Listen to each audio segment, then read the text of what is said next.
particularly around the league that you feel like should come into the organization, can make an impact for y'all? Somebody you want to shout out that you? I mean, there's a dude sitting right next to me, man. You know what I mean? That'd be pretty cool. That'd be pretty cool, no? You don't think so? You don't think so? How you feel about that? What would your take be on coming to Green Bay, man? Oh, it's too many Cowboy fans in the audience. There's too many Cowboy fans. My fault. All right, listen. My fault. I'm in one of them Drewski 360 deals. You feel me? I'm a for lifer. I like that. I can't go nowhere. I like that. Man, Jerry Jones, we done talked. You know, that's my dog. Your lips to God's ears, Jordan. Jordan Love's wish had come true, and now after the Micah Parsons trade, Green Bay is 14-1 to win the Super Bowl. That's the sixth shortest odds in the NFL. Only the Eagles have shorter odds to win the NFC. Dan, does Micah make Green Bay the biggest threat to Philly in the NFC? Absolutely. This team should be in the NFC Championship game, and it will be a disappointment if in this now, let's call it 3-year window, they don't win the Super Bowl. Okay, I'm going to start defensively. This is the best pass rush duo in the NFC right now. You pair Micah and Rashawn Gary, go get the quarterback. 2, they got one of the best young linebackers in the NFL in Edgerrin Cooper. The one flaw on this defense, and really on the football team, was the corner position. They weren't stars. Best way to get corners to play above their skis is to get after the quarterback faster than anybody else. So this is a defense under Jeff Afley, their new defense coordinator last year. As the season went on, they became like a top 5, top 7 defense. They were playing big-time football. Now you get a game record, and I will continue to use that. There's only 6 or 7 of them in the NFL. You get a game record added to that defense. Here we go. Offensively, it's one of the best coached offenses in the league. It's got one of the best young star quarterbacks in the league. And then you have a plethora of offensive firepower. Matthew Golden, their draft pick out of Texas. So this is an offense that's going to score points, and then this guy's going to do what he does best. Go hunt the quarterback. He's going to play from the lead on a consistent basis. And so we are talking, and the one thing I'll say lastly about it when it comes to the Packers' perspective, everyone says Jordan Love turns the football over too much. Dude, be aggressive. If I was Matt LaFleur, we are going to be the most aggressive offense in the NFL, because guess what? If you throw a pick, we traded for that guy and paid him a ton of money to go get the ball back for us. So this is the team that should be in the NFC Championship game now after this move. Go ahead, Cam. Cam, do you agree? Okay, absolutely not, because I don't even think that they're the best team in their division. They're not better than Detroit, even after this Micah Parsons pick. They're not better than Detroit, and you can't say with a straight face that they are. You're not willing to take Detroit Lions over the Green Bay Packers. So for me, yes, are the Green Bay Packers the youngest team or one of the youngest teams in the NFL? Absolutely. Is Micah Parsons still a young player? Absolutely. These are things that you can grow and build upon. But when you're saying they're instant Super Bowl contenders, no, not so fast. Oh, I'm not going for that. Now, one truth that you did say, within the next 3 years, absolutely. You have, all type of combinations of young players and young talent, and you can go out and do whatever you necessarily need to do, but they still have to perform. I'm not looking at Green Bay as a threat to Philly when Green Bay is not even a true threat, or they have to go through Detroit to be a threat to Philly. Cam, Detroit lost offensive coordinator, defensive coordinator. Their defensive tackle, best defensive tackle, still coming off a pretty significant injury. Their best defensive end, still coming off a pretty significant injury. They lost the best center in football in Frank Ragnow. I mean, I love Detroit. Still a very good football team.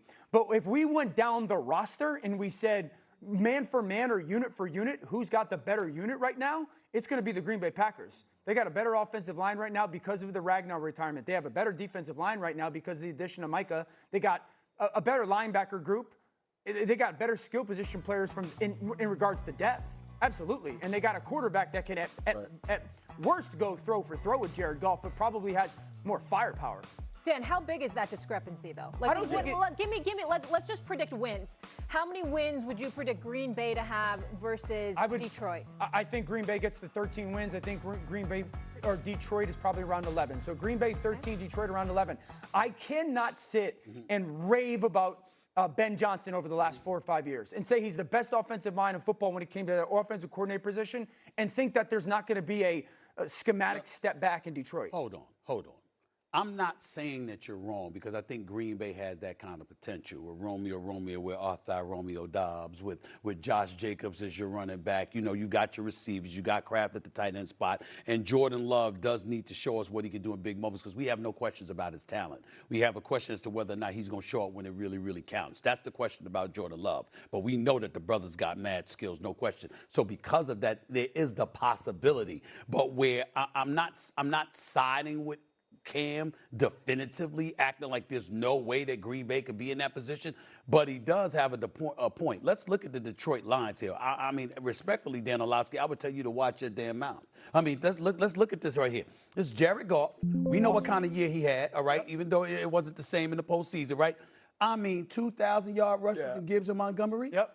2,000 yards receivers in Jameson Williams and Amon-Ra St. Brown. Yeah. Oh, by the way, Laporta's coming back. I mean, he's your tight end. You look at the weapons that they have, and you telling me because Ben Johnson is gone, all of a sudden they're going to fall off the map? I'm not sure about that, Dan. I never said they were going to fall off the map. No, but what I'm saying is you're acting like, excuse me, Green Bay is definitively better. I don't know that. Dan, they got something to prove. They didn't have this kind of offense last year. Dan, are you Do you guys saying know how good Micah Parsons is?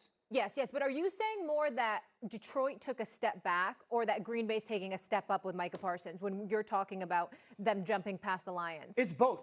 Detroit has taken a step back this offseason because of some of the departures. Now Green Bay has added one of the guys who's been in the MVP conversation throughout the first 4 years of his career.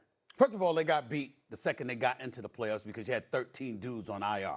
Let's get that out the way. Detroit. So, yeah, Sure. you basically took a step back before the playoffs began. So you got that going on. So as far as I'm concerned, one argument can be made, they might take a step up because they had the entire offseason to retool, get themselves ready, and get healthy. That's number one. Number two, I'm going to go back to the weapons. 2,000-yard receivers, 2,000-yard running back, Laporta at the tight end spot, and you're giving me Ben Johnson as the reason we should be concerned. Do you know how the man is deep good. Green Bay is? Excuse me. Do you know how deep and good Detroit is? Detroit does Green not Bay lost how much? Green Bay lost 6 games last year. Yes. All right? We ain't counting the last game of the regular season, which Right. is throwaway. What was the 3 games to? They lost the first game of the year to No, they lost twice. To who? Detroit. And who else? Yeah. In Minnesota. In Minnesota. Okay. So the point that I'm trying to make to you is that, again, you've got Detroit, who's loaded with weapons, who can take them. I can't Guys, discover. we got 90 seconds. Let's let Cam get in here. I listened to you. What you getting all Cam, do you want to grumbling get in for? here or you want to just let them go at it? Go ahead, Cam. Man, Steven ain't doing my job. You dig what I'm saying? I'm not denying that Green Bay potentially got better, but they're not in contention with the Eagles. Not yet. They got to go through Detroit twice to potentially have potential home field advantage. Or Cam, but when you Cam, go, you when just you go said roster yesterday. to roster, You just said when you go- yesterday on our show that you didn't think Jalen Hurts was great. Said he's good to great. So now they can't. They No, can't no. Don't say it. Don't Here say we that. go. Don't say that, my man. I did not say that. Inside. I did Literally not say on that. I said he Instagram. has to. I said he has to go from good to great. Nick Foles won a Super Bowl, so I know Jalen Hurts is not satisfied with just one Super Bowl, so he has to prove. That's what I said. I never said that he was not good or great. No, that's what I said. You said he's good, but he's got to go to you're great. rowing my That's step. exactly what I just said. Okay. You- Now, to my point, Dan, come on back in here. Yes, sir. What I'm saying is when you're comparing the excitement to the Green Bay Packers, I would even rave about the excitement by having healthy players for Detroit. The fact that Detroit was even in contention with that many people injured says a lot. And if anybody knows on this mic who will the scheme change? A tad. Defensively, will the scheme change? Just a tad. When you make changes to the coaching staff, you don't alter and falter too much things. So it's going to be within the wheelhouse of what Jared Goff can do, of what Amon-Ra St. Brown can do, what Jahmyr Gibbs can do, what it's all these things, and as well as what is your defense good at. That's what the schematics is going to be. Don't matter who's calling the defense or who's calling the offense. Cam, the Philadelphia Eagles just won the Super Bowl last year. The year before, they went through coordinator changes and looked like a shell of themselves. Relatively the same players. We'll leave it there. Coming up, guys, with Micah Parsons no longer in Dallas, what does this mean for Dak's future with the franchise moving forward? Dallas